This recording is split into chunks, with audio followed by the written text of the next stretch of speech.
Hi, this is Joe again with another review.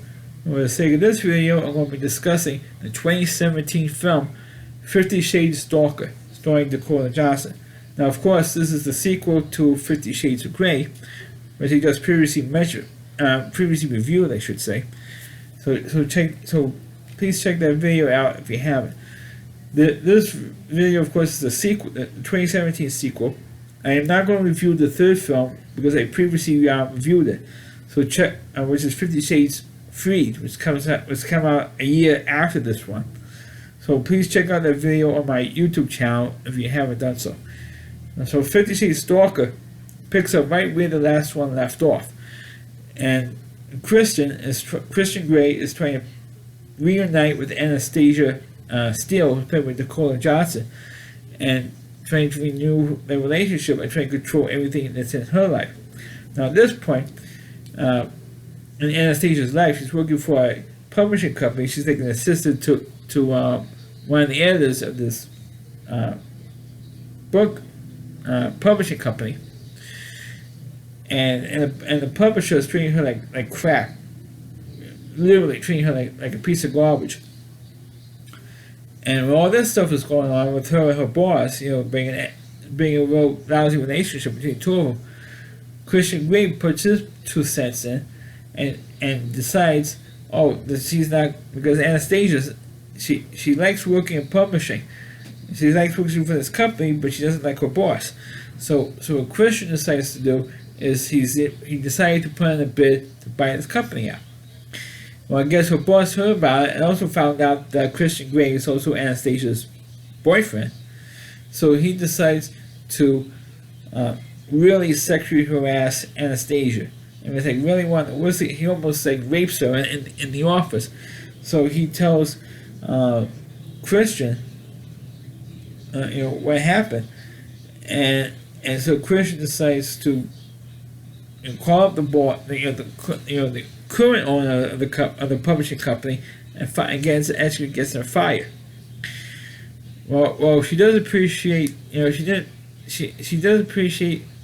she didn't really appreciate the fact that he put his 2 cents in, but he's just glad that the fact that the guy has been fired, because if Christian didn't put his 2 cents in, he will report, or I should say Anastasia will report it to the Human Resources Department of the company that he sexually harassed her and stuff. But instead of going through all that hassle, Christian put his 2 cents in and got fired. So she was kind of relieved that he was fired.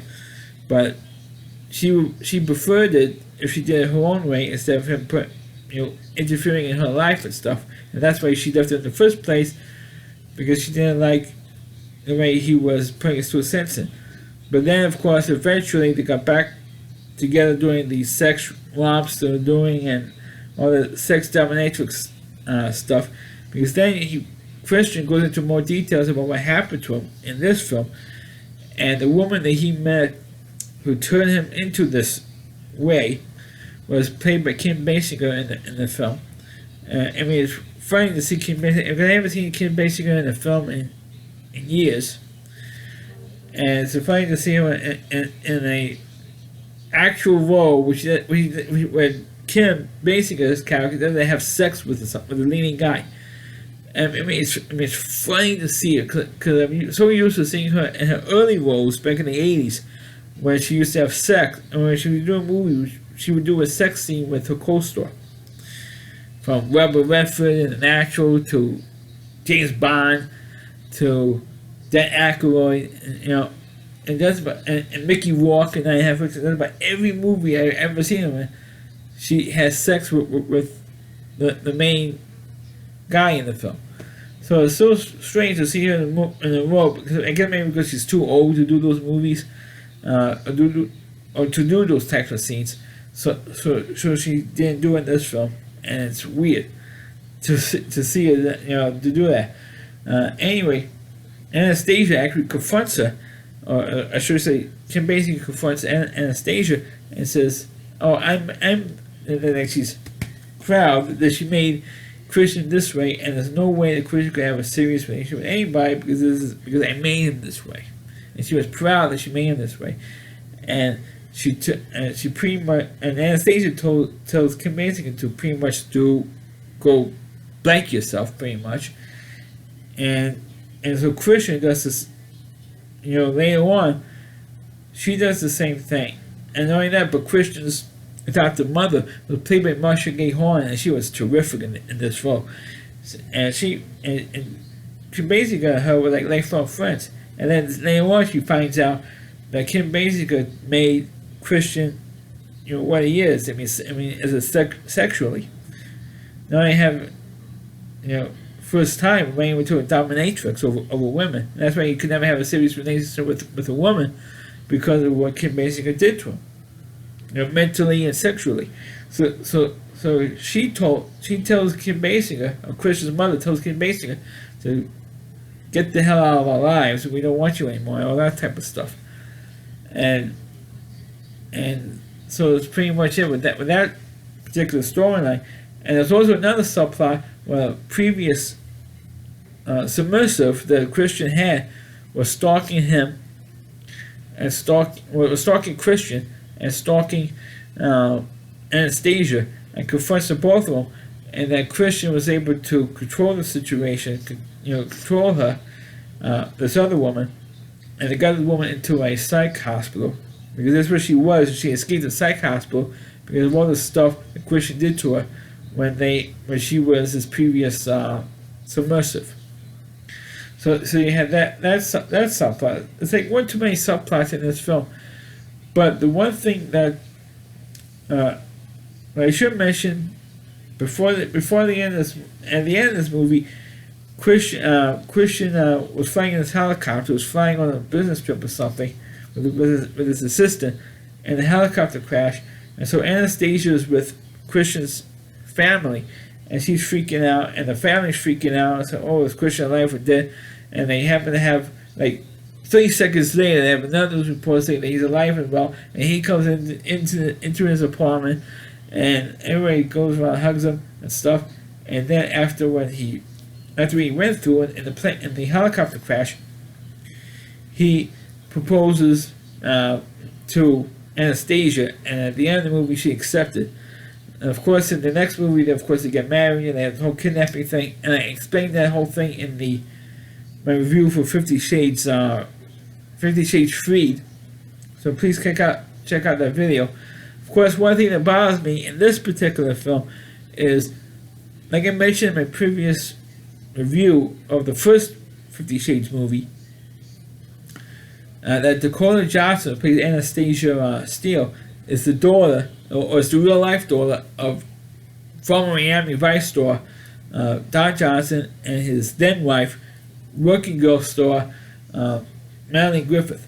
Of course, everybody knows the story of Working Girl, and I believe I reviewed that movie already. And I've done so many reviews, it's hard to keep track. But there's one particular sequence in Working Girl that Melanie Griffith's real life daughter did a homage to in 50 Shades Darker. And like I mentioned earlier, when Anastasia was sexually harassed by her boss, and he eventually got fired. So what happened was the bosses that be in the company decides to temporarily have Anastasia in that job, and then eventually she got her full time. Eventually, by the end of the film. So, but while she temporarily has the job, she asks this other girl to be her assistant, and so they did like a homage to the end of the movie Working Girl in this scene. It's like almost line for line in this one particular scene, the end of Working Girl, where she's talking to the assistant, and she says, "Oh, I expect you to call me Anna. I don't expect you to fetch me coffee unless you get coffee for yourself. And we make up the rest of the stuff as we go along." That was a homage to her mother in Working Girl. Of course, that wasn't in the original book, obviously, but it was funny to see Melanie Griffith's real life daughter to pay homage to her mother, and believe me, I think that Dakota Johnson is prettier than Melanie Griffith. I didn't think Melanie Griffith had the figure and stuff at at the time, but I didn't think she was that smoking hot. Her daughter is though. And Dakota Johnson is that smoking hot, and she was. And you see her totally naked in this film and everything else, and it says almost once it's almost like the carbon copy of the original film. But didn't have as much sex scenes in this one as it did in the original film, but it's just as overdoing it, and at least I felt that way.